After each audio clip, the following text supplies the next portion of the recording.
وقل رب زدني علما.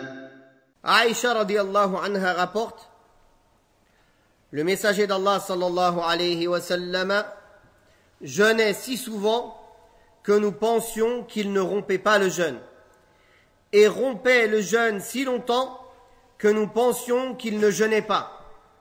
Je n'ai jamais vu le messager d'Allah sallallahu alayhi wa sallam jeûner un mois complet, sauf le mois de Ramadan. Et je ne l'ai jamais vu jeûner plus souvent qu'au cours du mois de Sha'ban. Ce hadith il est rapporté par le Bukhari et Muslim. Donc, on voit que le messager d'Allah sallallahu alayhi wa sallam jeûnait le mois de Sha'ban, et c'est pour cela qu'il a été rapporté, et on va parler un petit peu, Inch'Allah, des détails sur cela. Le mois de Sha'ban, c'est le mois dans lequel nous sommes actuellement, et c'est le mois qui précède le mois de Ramadan, c'est le 8e mois de l'année hégirienne. Donc on voit dans ce hadith que le prophète sallallahu alayhi wa sallam enchaînait parfois plusieurs jours de jeûne. Et tellement il les enchaînait que Aïcha radhiyallahu anha disait, au point où on pensait qu'il ne rompait pas le jeûne, qu'il ne faisait que jeûner. De même que parfois il enchaînait plusieurs jours de rupture de jeûne, au point que l'on pensait qu'il n'a pas jeûné, qu'il ne jeûnait pas du tout tous ces jours-là. Non. De même que Aïcha radhiyallahu anha rapporte qu'elle ne l'a jamais vu compléter un mois en entier de jeûne, sauf le mois de Ramadan. Tous les autres mois, il a délaissé certains jours dedans de jeûne, plus ou moins selon les mois. Le motif dans l'enchaînement de plusieurs jours de jeûne ou de rupture est que, sallallahu alayhi wa sallam, il considérait l'intérêt en cela. Ainsi, lorsque survenaient des jours où il était moins occupé, il jeûnait.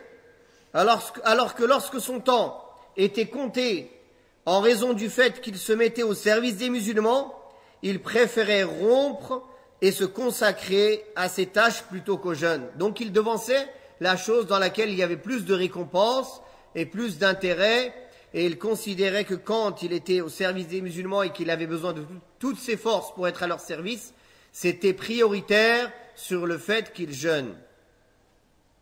Non. Quant au mois de Sha'ban, comme on a vu dans ce hadith, il y multipliait les jours de jeûne. Et cela, car le prophète sallallahu alayhi wa sallam a dit dans le hadith de Usama ibn Zayd que le mois de Sha'ban est un mois qui est oublié par les gens, qui est entre Rajab et Ramadan, et c'est un mois dans lequel les œuvres sont présentées à Allah, et il a dit sallallahu alayhi wa sallam, et j'aime que mes œuvres soient présentées à Allah alors que je suis en état de jeûne. Donc le mois de Sha'ban a une grande vertu en cela. Et il vient aussi dans le sens qu'on a précisé tout à l'heure pour les 6 jours de Shawwal, se préparer, enfin dans le sens, c'est-à-dire inverse, avant l'obligation. Les rawatib avant l'obligation, de se préparer pour le mois de Ramadan et d'utiliser ce mois-ci pour rentrer dans l'ambiance du jeûne et de la personne qui vient comme pour la salat, qui est dans son commerce, qui court partout, d'un coup il vient dans l'iqama, Allahu Akbar, directement. Qu'est-ce qui se passe pendant sa salat?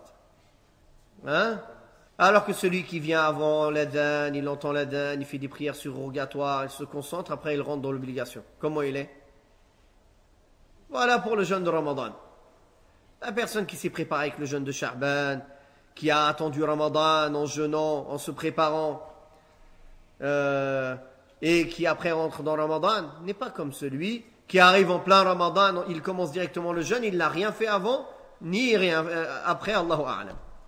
Donc c'est une occasion de s'exercer et de bien se préparer pour le mois de Ramadan. Donc il y a plusieurs intérêts et plusieurs sagesses dans le fait de jeûner le mois de Sha'ban. Déjà, c'est un mois qui est oublié par les gens, et jeûner dans un moment oublié par les gens, ça a beaucoup de vertus. car c'est un moment qui est plus dur. Quand quelqu'un évoque Allah dans les endroits ou dans les moments où les gens oublient Allah, il y a plus de récompenses. Comme la personne qui fait la dua quand il rentre au souk. Combien de hasanat il gagne? Parce que c'est un moment ou un endroit où beaucoup de gens oublient Allah, n'est-ce pas?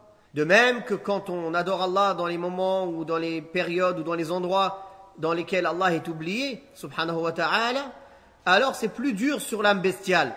Et une adoration dans laquelle il y a une plus grande difficulté, il y a une plus grande récompense à condition que cette adoration soit sur la sunna. À condition que cette adoration soit sur la sunna du prophète alayhi salatu wassalam. Donc voilà toutes les vertus et toutes les causes pour lesquelles il est légiféré de jeûner le mois de Sha'ban. Après on va parler de... le hadith va venir, c'est pour ça que j'en parle pas maintenant. Qu'est-ce qu'on fait après la moitié de Sha'ban? J'en parlerai quand le hadith viendra, Inch'Allah. On voit aussi dans ce hadith que le prophète sallallahu alayhi wa sallam donc donnait une grande importance à choisir les moments où il jeûnait, à des moments propices. Et quand il avait besoin de rompre le jeûne pour pouvoir faire d'autres œuvres, il devançait ses autres œuvres. Comme ça aussi doit être le musulman. Par exemple, un musulman qui sait que certains jours, on a besoin, la Ummah a besoin de lui pour certaines œuvres ou qui demandent un certain effort physique. Et lui, il vient, il jeûne, il regarde tout le monde, il est assis. Est-ce que c'est bien? Ou le mieux pour lui, ça aurait été de rompre le jeûne et de venir travailler avec ses frères à la mosquée ou construire une mosquée ou je ne sais faire quoi. Et il jeûnera un autre jour où il n'y a pas besoin de lui pour la communauté. Voilà comment le prophète sallallahu alayhi wa sallam comprenait les choses. Donc même dans les bonnes œuvres, quand on dit suivre la sunna du prophète sallallahu alayhi wa sallam, beaucoup de gens s'attachent par exemple à une compréhension propre à lui. Ah, c'est le lundi et le jeudi, il ne regarde pas autre chose. Ah, c'est lundi et jeudi. La terre, elle s'écroule, il y a des choses à faire, c'est lundi et jeudi, il ne se pose pas de questions. C'est bien d'être ferme. Mais en islam, s'il y a un intérêt plus grand chez Allah, on ne parle pas dans le dunya, chez Allah, et une plus grande récompense chez Allah, que tu rompes ton jeûne et que tu sois avec tes frères pour un acte qu'Allah aime, dans ce cas, il faut avoir le fiqh, la compréhension de devancer cette œuvre-là au fait de jeûner. Et ça montre que le musulman, il est organisé et qu'il sait gérer son temps. Et c'est ce à quoi encourage la législation islamique. Les règles religieuses, elles ne t'encouragent pas à être désordonné, à faire tout au feeling, comme ça, comme ils disent, au feeling. Non, elles encouragent à être organisé, à organiser son temps. Même ses adorations, on les organise. Les organiser, ça ne veut pas dire en groupe, etc. On s'organise, chacun se fait son propre organisation. Oui, parce qu'après, ils vont dire que chacun va comprendre ce qu'il veut. De même, le musulman, il doit diriger son âme et entraîner son âme à l'obéissance d'Allah subhanahu wa ta'ala jusqu'à ce que son âme bestiale soit accoutumée et habituée et entraînée à adorer Allah subhanahu wa ta'ala et qu'elle devienne apaisée par l'obéissance d'Allah subhanahu wa ta'ala, alors qu'auparavant, cette obéissance et cette adoration étaient lourdes pour elle. Donc, on a beaucoup d'adorations, on les trouve lourdes quand on n'est pas habitué à ce type d'adoration. Mais par contre, quand on s'entraîne souvent à la faire, alors cela devient quelque chose d'habituel. Et c'est comme ça que les choses elles s'installent dans la vie du musulman. Il faut qu'il s'efforce, il faut qu'il fasse un effort. La motivation et le goût dans l'adoration, ça ne vient pas du jour au lendemain. Peut-être au début, quand quelqu'un vient de faire le repentir, quand quelqu'un vient de rentrer en islam, il a un goût sucré, un bon goût de la foi, il a envie de tout faire. Après, d'un coup, il ne retrouve plus trop ce goût. Il trouve de la lourdeur dans les actes. Et il trouve qu'il doit se forcer à faire certaines œuvres.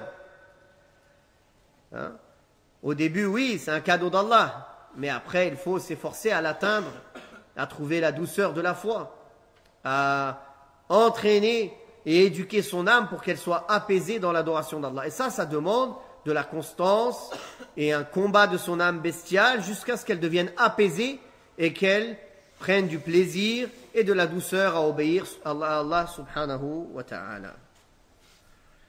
وَقُلْ رَبِّ زِدْنِي عِلْمًا